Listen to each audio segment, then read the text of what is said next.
This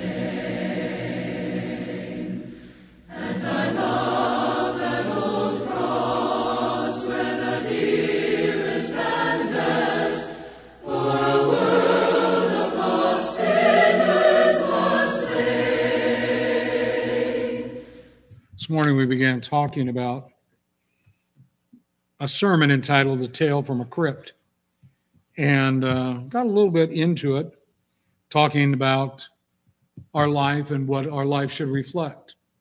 How we realize that when we put on Christ, we put on the new man. Our life should be one that has been truly converted, and that the ideal image that we should reflect is the image of Christ living in us. The image, as it were, of Jesus Christ. To help just kind of tie it all together, go back with me, if you would, into Romans. And we're going to go into the 8th chapter and drop down at about verse 29. Paul writes the following: For whom he foreknew, he also predestined to become conformed to the image of his Son, that he might be the firstborn among many brethren. Conformed to the image of his Son. The image. When people look at me, they need to see Christ living in me. We don't know what Jesus looked like. We haven't a clue. The depiction in paintings kind of depict him as somebody hailing from northern Italy, things of that nature. We don't know what he looked like. In fact, in Isaiah 53, points out he would not be comely in appearance, that one might be drawn to him simply based on that. But what he's talking about here about the image, he's talking about that which is reflected from our life. And we want that to be who we are. That as our life finally ebbs, that when people think of us, they want to think of us in context of where we are as a child of God. Nothing more, certainly nothing less. And then we began building on that, talking about, are we in a religion or a relationship? And we are in a relationship that is predicated upon a religion, a system of beliefs. And we come to our relationship fully in full mind, in full heart, realizing what it is that God requires of us. Jesus, when he talks in John 10, he's talking about, I am the good shepherd. And it's kind of fascinating because he said, my sheep know me and I know my sheep. And truly that is the case. If you've ever been around sheep, watched a shepherd and his dog work, it is truly a marvel that they respond to the voice of the master. And sheep need their master. They need someone to guide them. And they will follow him anywhere. Question is whether or not we recognize Christ as our shepherd. If we understand the concept of a sheep and a shepherd and are allowing ourselves to be guided and led by him, fully trusting. You think back to the 23rd Psalm and talks about the Lord is my shepherd, I shall not want. He leads me beside still waters. Sheep are terrified of anything that roars, anything that sounds out of character. And so when you begin to read the 23rd Psalm and you realize the idyllic setting that is portrayed there, that's what we want. And we trust that Christ is always going to be there. I will never leave you nor forsake you, is what the Hebrew writer points out with respect to our walk with God. The only time that we'll run afoul is when we move away. So yeah, we have a relationship, and that relationship needs to depict the image of Christ in all that we do, in all that we're about. You can tell, after all these years, you can tell Linda and I are married. And I'm not going to go and say, well, it's because I got a hangdog look on my face or something like that.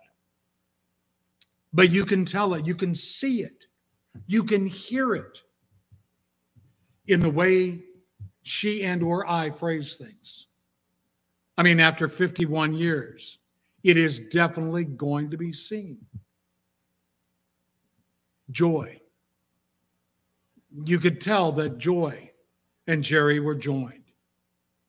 When you look at Dennis, Joy's son, you can see the image of Jerry. Not just physically. You can see it in his mannerisms. You can hear it in his laughter, in his wry sense of humor. You see it. Now, spiritually speaking, when people see you, do they see the image of Jesus Christ? Because that's what we want to leave behind. And that's why Paul writes in the Galatian letter, 2nd chapter, verse 20, it is no longer I who live, but Christ who lives in me. And the life I now live, he then goes on to say, in essence, I live for him. Dan talked about how Sunday mornings, because Tracy is so special, he does something for her. In other words, he's saying, I live for Tracy. I'm going to venerate her and lift her up. As children of God, we do the same for Christ, and more so. Everything I do, everything I am about, is reflecting who I am in relationship with him. So now let's build on it further. Because as we talked about, it demands a complete conversion, a renewal of mind, and not just found in Romans 12, but also seen in Ephesians 4 and verses 20 through 24. Lamentation, we talked about giving a sense of direction. Where are we headed with our life? But above all, we have to know the aspect of knowledge and the proper application thereof. Before we get into James, I want us to go back into the book of John for just a moment and into that 10th chapter and look at verses 3 and 4 and then spill down a little bit further. To him, the doorkeeper opens.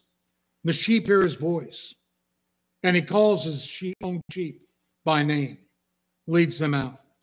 When he puts forth all his own, he goes before them, and the sheep follow him because they know his voice. What he's talking about is a knowledge. A knowledge. Do you really know the voice of your master? There is something that I would really like to have in a physical sense.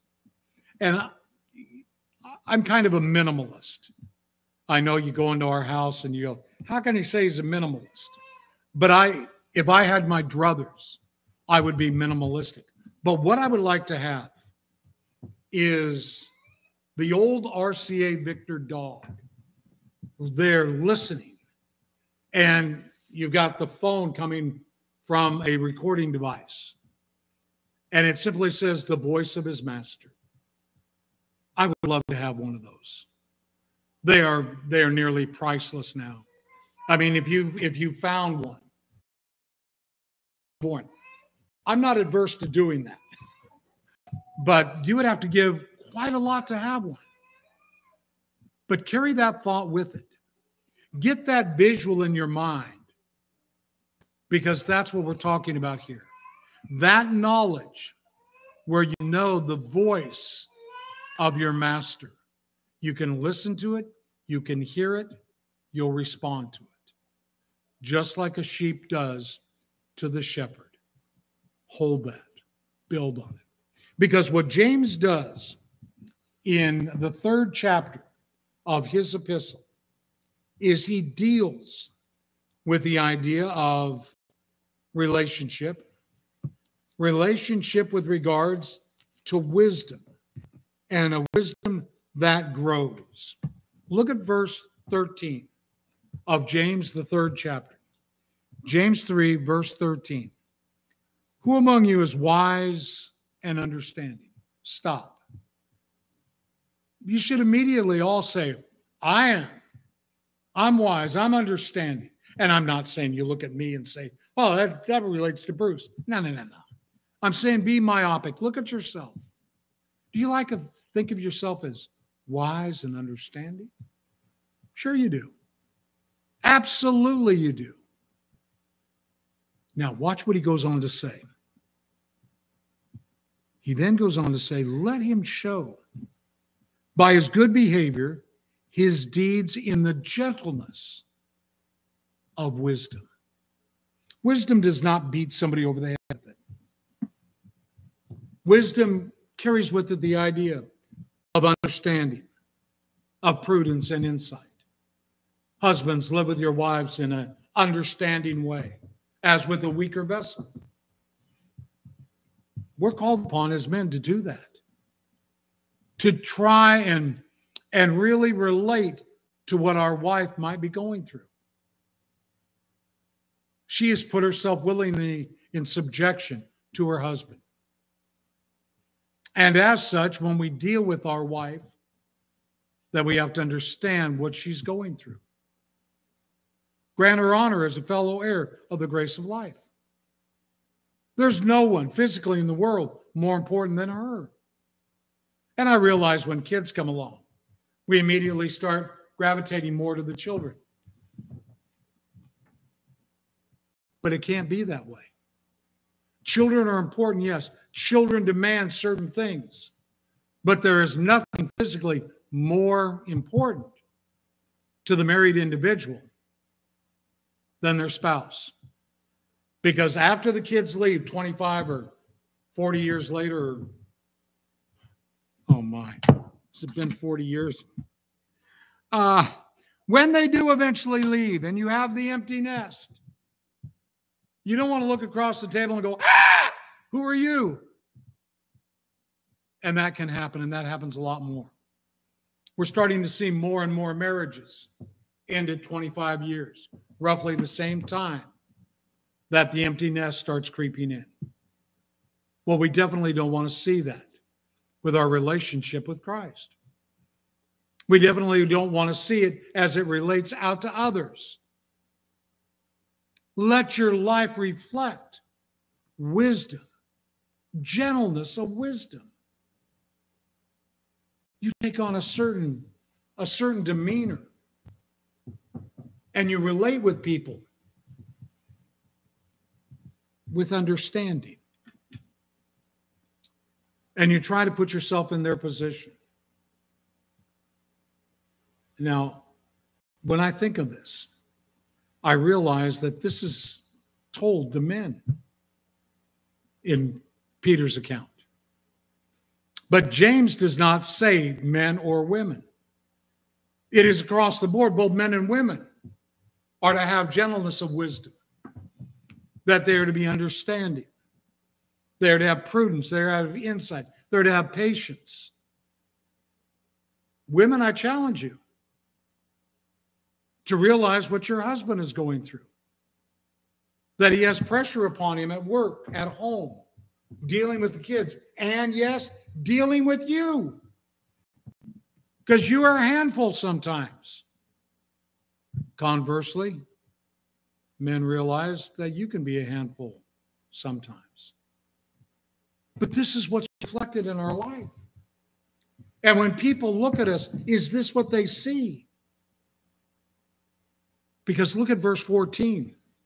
In verse 14, he talks about failure to apply this wisdom. And this is what our life talks about. And when we pass from this life, it's what people are going to remember. It's really hard to do a funeral for somebody you don't know. It really, truly is. What do you say? You can say platitudes. You can look at some scriptures, but you don't really know. You don't know. It's hard. Challenging, beyond challenging.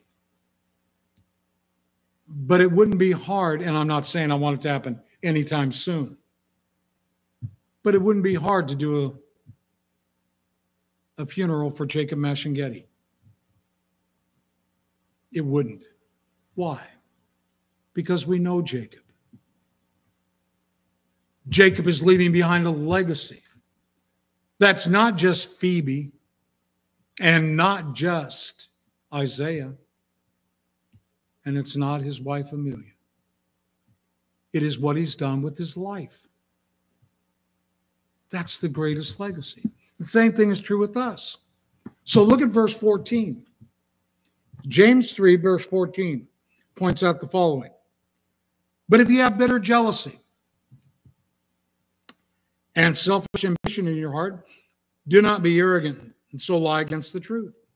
The wisdom, this wisdom is not that which comes down from above, but is earthly, natural, and demonic.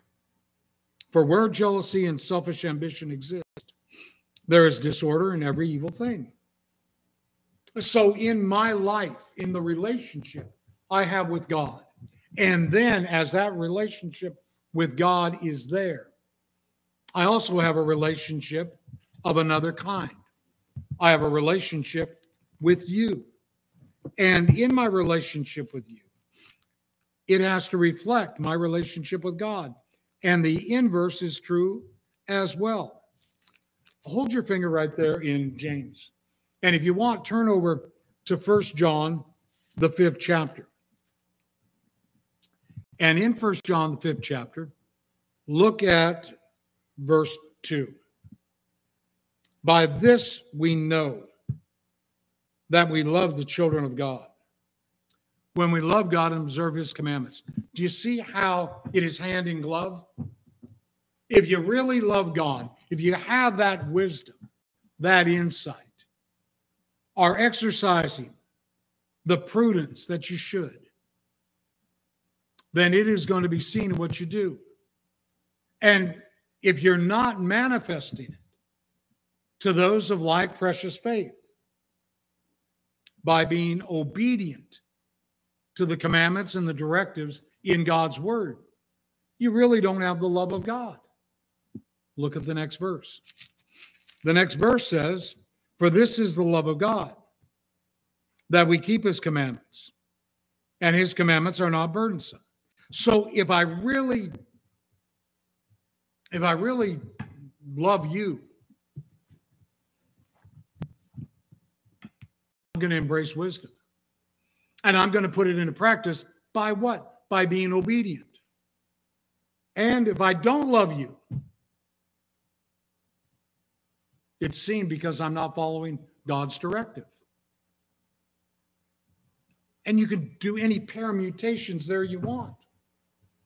But the bottom line is, as you go back to James 3, James said, if you fail to apply the wisdom that we gain from God's word, you failed. You failed miserably in your life. You don't have the wisdom from above. You've got the wisdom that is earthly, natural. He goes on to say further, demonic. You got selfish ambition. You're a spiritual narcissist. And you don't want that. That's not what you want people to remember about you. And that's not what you want to reflect each and every day of your life. So look at verse 17 of James 3. James goes on to write, but the wisdom from above is first pure. Think of purity. I mean, wow. Purity. No contaminants whatsoever. Austin hiked to the summit of Mount Rainier. You did get to the summit, right? Okay. As you stand there, and I've never been to the summit of Mount Rainier, but as you stand there and you look, it is pristine. Go down from the summit, and you'll begin to see water that's emanating from the glacier up there, from the snowpack.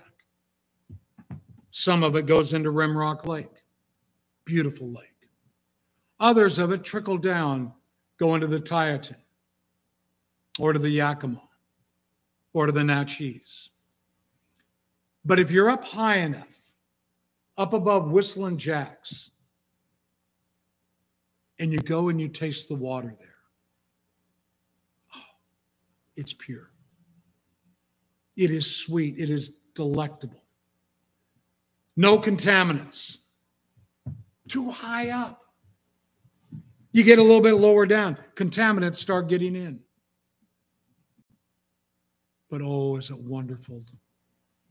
And the clarity in the creeks and is just fantastic. That's purity. Ivory Soap says it's 99.99% pure. That's not 100%. Still a little bit of entanglement there. Be gone. Be gone. Mouse be gone, rat be gone, whatever you want to call it, is 98% cornmeal. Kind of like you would make cornbread out of. 98% of it. It's not pure because there's 2% warfare in it. And that 2% is what kills the rat. That has to be monitored when humans take it because it is a medicine. It's a poison. And if it gets to be too much in your bloodstream, you bleed out and die. I go all the time to get my blood checked. When I go to fill my prescription, I used to say, came to get my rat killer prescription filled. Oh, it's you again, isn't it? Yep, that's me. Warfarin, Coumadin. It's not pure. 2%. 2% can kill you. But the wisdom from above is first pure. That's what I want. I want that purity. Adam was showing me, and Linda, he was showing us a video of a bear who went into a store. And in the store, he went and got, was it Kit Kat bars, Linda? Something like that. Reese's Pieces. That's what it was. He went and got Reese's Pieces. Knew what he was looking for, this bear. He ate only Reese's Pieces. Didn't bother anything else. Went out of the store. Came in the next day. Got more Reese's Pieces. He knew what he wanted. He didn't want anything else to, no gummy bears, no this, no that. Would have been great if he ate gummy bears. But he knew what he wanted. Do we know what we want for our life? The purity of God's word and the wisdom accorded therein. But James doesn't stop there. He then goes on to say, then peaceable. Peace, in its highest concept, is a right relationship between man and God. Back in the book of Philippians, the 4th chapter, the peace that passes all comprehension. When we have a right relationship with God, that peace is going to be seen in our life. That is going to be made evident to all with whom we come in contact. And we're not doing these things to be put up on a pedestal. No. Because at the benchmark of it all is humility. It's because of who we are in relationship to God.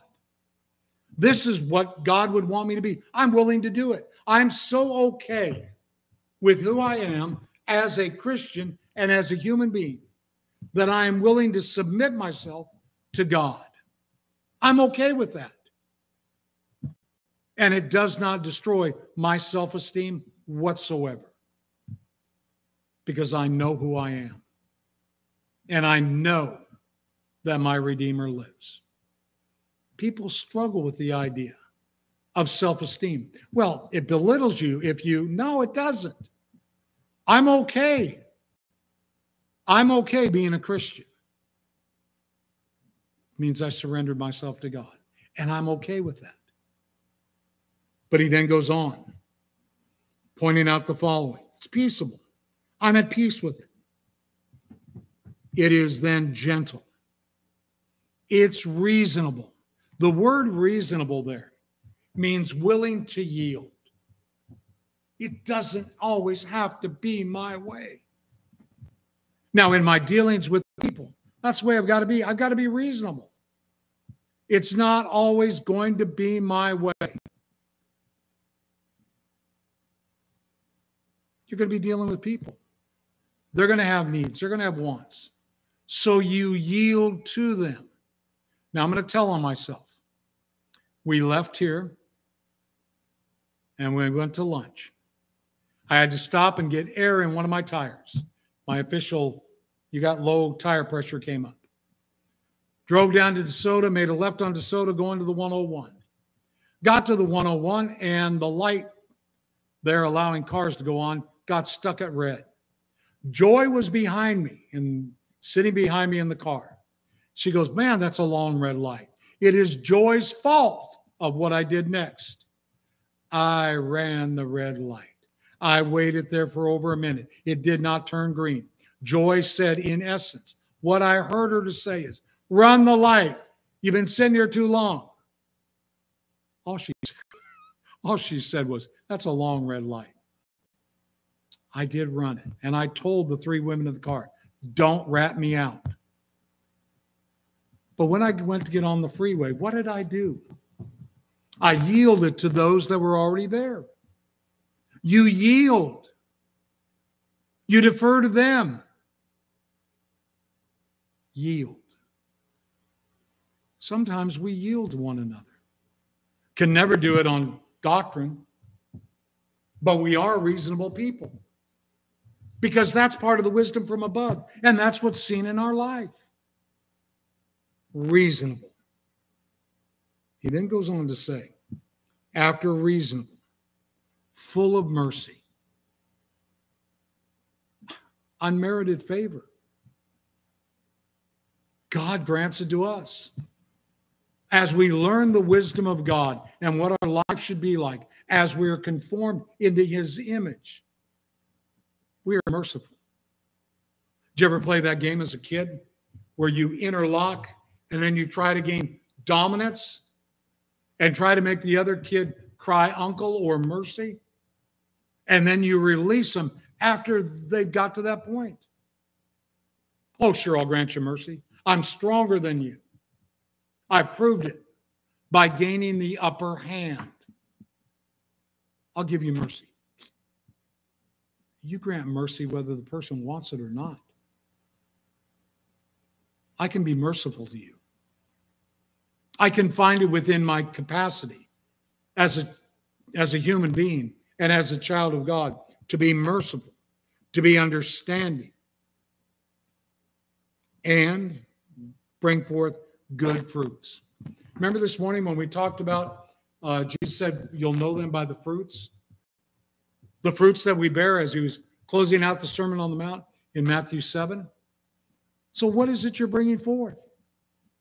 What kind of fruits are you bringing forth?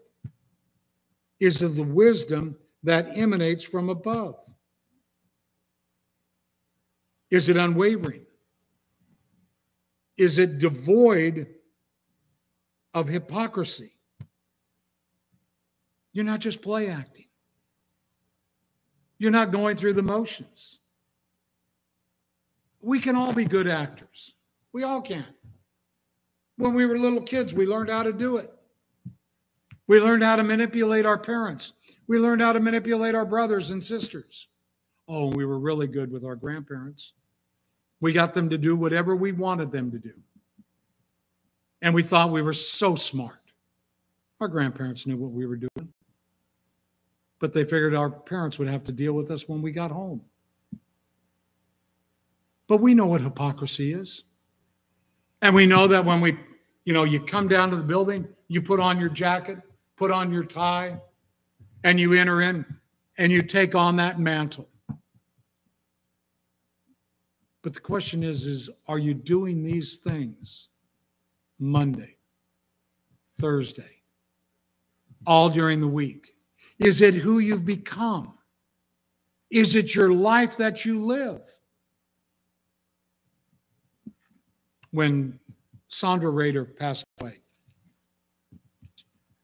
and I was asked to do her funeral, I asked her son, I said, well, what do you want me to say about her? How in depth do you want me to go into who she was, what she did? And he said, not much at all. I really don't want you to go much into it. You can talk about her being a counselor. You can talk about her being married to my father. But really, there wasn't much more that he wanted me to say.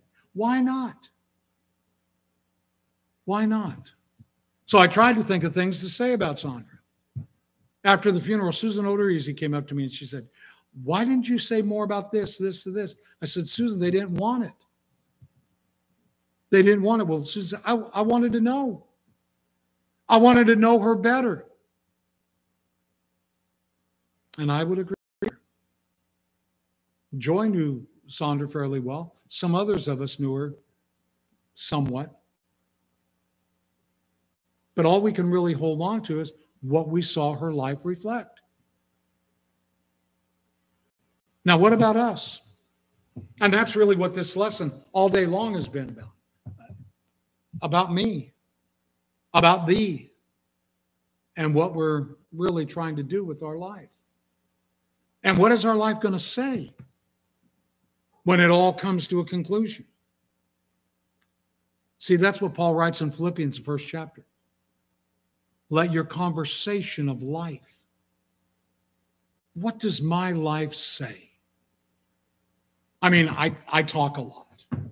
Okay, I know that. We were talking a lot, going to lunch this afternoon. Ricardo's going to have to go in and have a procedure done. And it was immediately brought up, well, why? Because he talks too much or sings a lot? No, just sometimes things happen. Then Joy talked about her brother, whose vocal cords were shot because he talked too much. Mitch is a preacher and a teacher. Your vocal cords get strained. Linda will tell you that I was vaccinated with a phonograph needle. I talk incessantly. That's why I give her the first hour of every day to be by herself. And I wait for 1 hour. I'm just chomping at the bit to start talking. And I'm surprised my voice hasn't given out. Because I talk a lot. But really, the only talk that matters is what is the conversation of my life? What is the conversation of your life? What does it show? Am I the kind of person that I would like to have as a friend? Ooh. And I look at that and I contemplate that. Am I that person? Am I boastful? Am I challenging? Am I vexing to others? Am I easy to be around? Do I devise wicked plans? See, you go back to the 7 things God finds as an abomination. Am I guilty of those? Because that's clearly not manifesting the wisdom from above. Am I guilty of the sins of the tongue? In Proverbs 18th chapter, verse 21. Am I doing those types of things? What is it?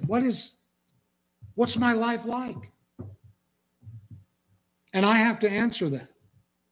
And that is going to be what my legacy is in regards to life. What is it? So what's the greatest legacy I can leave behind? And the greatest legacy is a life lived in harmony with God's word. And that is the central theme, if you would, of the book of Ecclesiastes. That's what Solomon's trying to get at. We came into this world with nothing. And all those things that we put a lot of stock on matter not one little bit. Nothing. Even if I were to get that RCA Victor dog and the megaphone, even if I were to get that, it doesn't mean one bit of anything. And even if I had to pay, a huge chunk of money, which I wouldn't do, it still wouldn't matter. The only thing that matters is what kind of person I have become in relationship with the God of heaven. Am I known by God? I may say I know God. But does God know me? And yes, God knows everyone. But I'm talking about in a relationship sense. Have I been known by God? Does God recognize who I am for what I am as a child of His? Am I there? Have I gotten to that point of truly being known by God? Well, that's where we need to get to. And that's the challenge I leave you with today. To be known by God in a favorable way. That is the greatest legacy anyone can leave behind. And it all demands applying the wisdom that God has left for us to follow. And Solomon wrote about it. Job tried to struggle to understand it. And in Solomon's writing in Ecclesiastes, Proverbs, we can get a handle on it. But James also talks about it to a good degree. And it has been said that James is the Proverbs of the New Testament.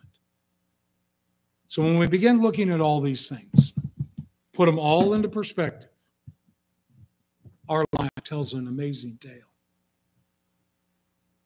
And so I challenge you, simply stand back, look at your life, and ask the question, am I really known by God? And what do people see? Do they see the image of Christ in me? Because that is the tale that will be left behind. Now, as we bring this lesson to a conclusion, I want to let you know what we'll be doing starting next Sunday afternoon. Some weeks ago, Dolores asked about doing something a little bit different. And so next Sunday afternoon, we're going to start with doing a Mark Your Bible study. If you have a Bible that you want to mark, bring it. We're going to be going through any number of topics. Now, we'll have songs. We'll offer the Lord's Supper. We'll have a short sermon, short lesson. We'll then, as we do, we'll then dismiss with a prayer. Then we'll segue into a class-type setting. So we're going to start doing that next week. And hopefully that will be of a benefit. I realize how hard it is when you come back Sunday afternoon. You've been sitting all day. You go to lunch, you sit there. You come back, you sit here. It's hard to stay awake. And so by doing something a little bit different for a little while, hopefully it'll keep you engaged. And there's another part of it. As we go out into the world, We then will have another tool to help us as we interact with people so that we can sit down and just go right through it, step by step. Here's what the Bible teaches on that subject. And I've got all the verses, and I can go through them, chain reference throughout the Bible. So that's what we'll be doing starting next week. But as we bring this session to a conclusion, we don't want to let the opportunity pass, but to extend the gospel invitation to any who might have a need, are willing to put on Christ in the waters of baptism, to emerge to walk in newness of life, realizing that it is starting a new life. And you're getting a do-over for your life, if you would. If you play golf, you're being given a mulligan. You're given another chance. And that's what God would have us to do. To be the one who benefits from his grace, his mercy, and the gift of his Son.